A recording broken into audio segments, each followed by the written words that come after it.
Bonjour à vous et bienvenue à cette merveilleuse dévotion du vendredi. Nous bénissons le Seigneur notre Dieu, le Père de notre Seigneur Jésus-Christ pour la grâce qu'il nous accorde ce matin de nous retrouver en ligne pour écouter, recevoir, prêcher la parole de Dieu. Mon nom c'est Bétien Bled. Mon contact c'est le plus 237 695 66 15 25. Soyez donc bénis puissamment, abondamment et richement au nom puissant de Jésus-Christ de Nazareth. Ce matin, nous parlerons, n'est-ce pas, de l'appel des 4 disciples, du message de Jésus, du premier message que Jésus-Christ prêcha. On se rend compte dans Matthieu chapitre 4, à partir du verset 12, que la Bible dit que, après sa sortie du désert, la parole dit que Jésus-Christ s'étant rendu compte que Jean-Baptiste avait été emprisonné, commença à prêcher. Il commença à aller de lieu en lieu en annonçant la bonne de la parole de Dieu. Et quelle parole annonça-t-il au verset 12? La parole de Dieu dit qu'il commença à prêcher ceci: changez, car le règne des cieux, le règne de Dieu est proche. Repentez-vous, car le règne de Dieu est proche. Vous voyez ici qu'il reprend un tout petit peu le message de Jean-Baptiste, le dernier message de Jean-Baptiste, et vous verrez que plus tard, il marchait en faisant beaucoup de miracles, en guérissant beaucoup de gens, pour montrer aux hommes qu'il est venu, n'est-ce pas, pour combler, n'est-ce pas, leurs besoins, pour combler leurs manques, pour combler, n'est-ce pas, pour être comme la réponse, comme le baume, n'est-ce pas, à leurs blessures.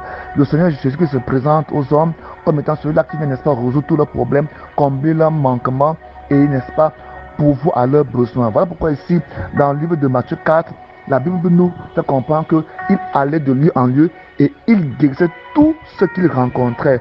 Il guérissait tout ce qu'il rencontrait. Une chose de touchant va se produire.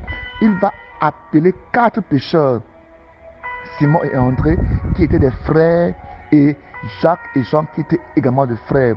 Mais la similitude de ces deux appels est que les 4 personnes, les 4 disciples étaient premièrement des pécheurs et deuxièmement les frères l'un envers l'autre.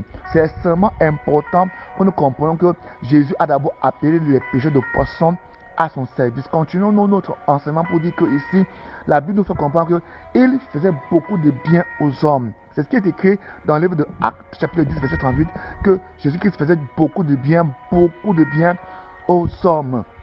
Il les nourrissait, il leur donnait à boire. On a vu Jésus qui donnait à boire aux hommes. On l'a vu guérir tous les malades. C'est ce qu'il convient de comprendre par rapport à Jésus. Il dit, il faisait le tour de toute la Galilée et il enseignait dans les synagogues, proclamait la parole de Dieu, la bonne nouvelle du règne des cieux, et guérissait tout ce qu'il rencontrait de toutes leurs maladies et de toutes leurs infirmités. Vous voyez qu'ici que la Bible montre que Jésus guérissait ces gens de toutes leurs maladies, de toutes leurs infirmités, comme preuve, signe qu'il est un serviteur de Dieu, un envoyé de Dieu. Verset suivant, il dit que bientôt on entendait parler de lui dans toute la Syrie, et on lui amena tout ce qui était, n'est-ce pas, atteint de diverses maladies, parce que le peuple de Dieu avait compris, que les gens avaient compris qu'il venait pour voir aux besoins. C'est comme pour dire, Dieu est venu consoler son peuple. Comprends ce matin que Jésus est venu te consoler, te combler ton besoin, transformer ton besoin en provision. Il est venu te guérir, quelle que soit ta maladie, quel que soit ton problème, il est la solution. C'est comme ça qu'il s'est présenté au peuple d'Israël comme étant la réponse, la solution, la provision à leurs besoins, à leurs problèmes. C'est la même chose que tu dois comprendre aujourd'hui, que Jésus est venu pour que tu n'aies plus faim, pour que tu n'aies plus soif, pour que tu ne tournes plus le regard inquiet. Il est venu penser guérir tes blessures intérieures. Tu peux cacher ces choses aux hommes, tu peux cacher ces choses à ton environnement, à ton entourage, mais lui sait, lui connaît de quoi tu es fait. Il sait là où tu as mal et il est capable de pouvoir, de combler, de guérir, de penser, d'assoupir, de consoler, n'est-ce pas? Il est là pour toi, il vient pour toi, il ne vient pas pour te juger. Vous voyez qu'ici que la loi condamnait tous ces gens qui étaient malades, et même quand vous lirez, n'est-ce pas, les écrits de Moïse, vous comprendrez que beaucoup qui étaient malades en Israël, c'était lié au péché. Vous voyez ici que Jésus-Christ vient, il va guérir ces gens sans reprocher, sans juger, sans condamner, sans accuser. Il guérit, il vient consoler, il vient, n'est-ce pas, combler, il vient, n'est-ce pas, il vient, n'est-ce pas, manifester la miséricorde, la compassion et l'amour envers ces gens, envers toi. Voilà pourquoi ce matin, sens-toi consolé, sens-toi, n'est-ce pas, dans les compassions de Dieu, sens-toi, n'est-ce pas, à l'intérieur de l'amour de Dieu, de la miséricorde de Dieu et des compassions de Dieu, ainsi que quel que soit ton problème, ta maladie, quel que soit ton souci, je prie en ce matin afin que la main de l'Éternel, que la main de Jésus, que la main de Dieu agisse pour guérir, pour restaurer, pour te consoler, au nom puissant de Jésus-Christ de Nazareth.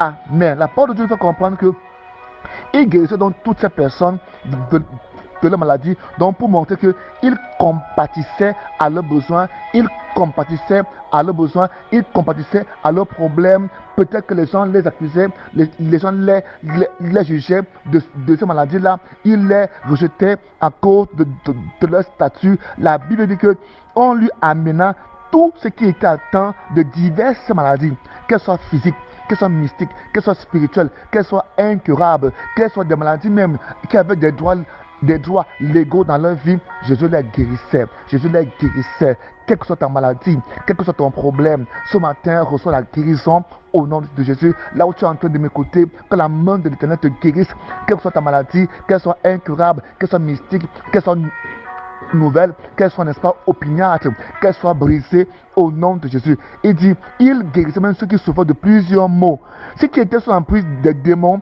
ainsi que les épileptiques, les paralysés, il les guérit tous. Que la main de l'Éternel soit sur toi, que la main de Dieu soit dans ta vie pour te guérir de toute maladie. Verset 25, des foules nombreuses se mirent à le suivre. Pourquoi? Parce qu'ils répondaient à leurs besoins, ils répondaient à leurs manquements, ils répondaient à leur soif. Jésus était la réponse, n'est-ce pas? Il était la provision, n'est-ce pas, aux besoins de l'homme. Jésus est le même hier, aujourd'hui et éternellement. Le même qui a guéri hier, il est le même qui peut guérir aujourd'hui et il guérira encore demain. Le même esprit est là et c'est sa parole. C'est lui que nous prêchons, c'est de lui que nous parlons. Donc il est capable de te guérir là où tu es. Il suffit tout simplement que tu acceptes sa parole, que tu l'acceptes dans ta vie. Vous voyez que les gens le suivaient. Les gens partaient là où il était parce qu'ils avaient soif de le voir, soif de l'entendre. Les miracles, les prodiges qu'il faisait ouvraient les cœurs à sa parole, ouvraient les cœurs à son enseignement, ouvraient les cœurs des hommes à ce qu'ils reçoivent quoi? La parole de Dieu. La Bible dit que, il dit, des foules nombreuses se mirent à le suivre. Elle, c'était venue de la Galilée, de la région des 10 villes de Jérusalem, de la Judée et du territoire transjordanien. Que la grâce de Dieu soit dans sur toi pour te bénir, que le même esprit, que l'esprit de Jésus, que l'esprit de Christ qui opérait dans ce texte à cette époque-là commence maintenant à opérer maintenant dans ta vie et que quelle que soit la maladie, quel que soit le tourment, quel que soit le mal, les maux par lesquels vous passez, que la main de l'Éternel vous guérisse, que la main de l'Éternel vous guérisse, que ce soit les épilepsies, les épileptiques, que la puissance de Dieu te guérisse, te fasse marcher, te restaure au nom de Jésus, que ce soit les maladies nouvelles, que ce soit les maladies rares qu'on cache même aux hommes pendant que tu écoutes ces paroles, que tu sois maintenant guéri au nom de Jésus, que ce soit les maladies mystiques, les maladies qu'on lance, qui ne sont pas visibles à l'hôpital, qui ne sont pas, n'est-ce pas, soignables, traitables à l'hôpital, dès ce matin, que la main de l'Éternel te guérisse de toutes ces maladies au nom de Jésus-Christ. Père, je prie dans le nom de Jésus, quels que soient les maux, les maladies dont ils souffrent, en ce matin, nous déclarons la guérison, la restauration, la bénédiction dans leur vie au nom de Jésus. Quelles que soient les maladies enracinées dans le péché, dans les liens ancestraux, dans les liens générationnels, Père, je prie maintenant afin que toutes ces maladies soient guéries, afin que toutes ces maladies soient restaurées, afin que toutes ces maladies soient guéries au nom de Jésus-Christ de Nazareth. Père, merci parce que tu guéris. Père, merci parce que tu restaures. Père, merci parce que tu guéris ce peuple. Tu les restaures complètement. Tu repares leur corps. Tu repares leurs organes. Tu repares leur vie entière. Je te rends toute la gloire. Merci, Éternel, parce que tu m'exauces au nom de Jésus-Christ. Soyez bénis ce matin. Soyez guéris. Père, je te rends grâce parce que tu les as guéris. Tu les as bénis. Tu les as restaurés au nom puissant de Jésus-Christ. Amen.